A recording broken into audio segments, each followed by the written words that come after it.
Hello students, I'm Ujjwal from English Orator and today we are going to discuss a poem for class 10 CBSE students, that is Dust of Snow by Robert Frost.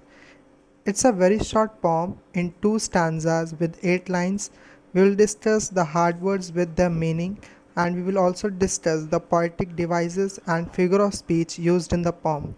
I'll explain you the poem stanza wise in Hindi. With this, let's start poem Dust of Snow. Stanza 1. The way a crow shook down on me the dust of snow from a hemlock tree. ये पॉम एक ऐसे scene में set करी गई है जहाँ poet खराब mood में है और एक पेड़ के किनारे चल रहा है और वो एक हेमलॉक ट्री है।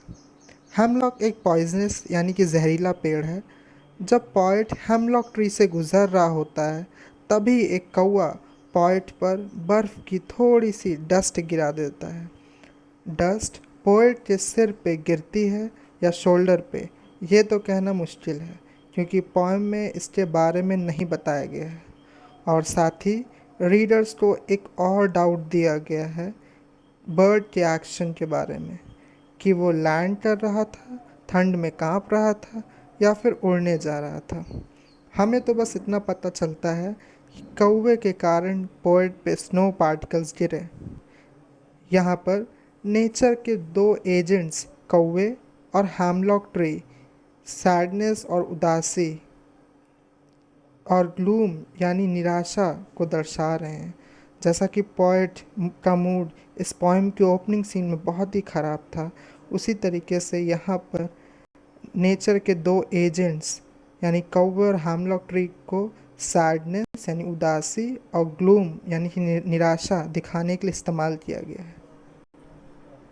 Stanza 2 has given my heart a change of mood and saved some part of a day I had rued. Second stanza में पोएट कहता है कुछ अनजान कारणों की वजह से पोएट का दिन बहुत बुरा जा रहा था, लेकिन जैसे ही बर्फ़ पोएट के सर पे गिरी तुरंत उसका मूड अच्छा हो गया। पोएट कहता है कि पहले ही उसका दिन खराब मूड में गुजर चुका था, लेकिन अब उसका मूड अच्छा हो गया है क्रो और हेमलॉक ट्री की वजह से। जनरली कौवे और हेमलॉक ट्री का यूज़ नेगेटिव चीज़ों को दिखाने के लिए किया जाता है, बट यहाँ पर पोएट ने बड़ी खूबसूरती से ये बताने की कोशिश करी है कि नेगेटिव दिखने वाली चीज़ें भी हमारे जीवन में खुशी और आनंद ला सकती हैं।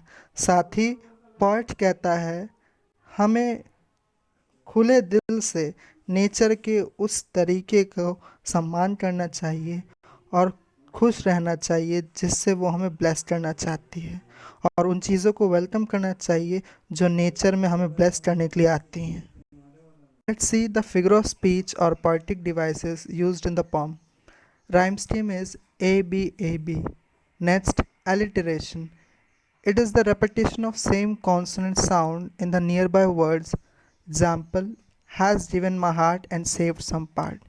Next, assonance.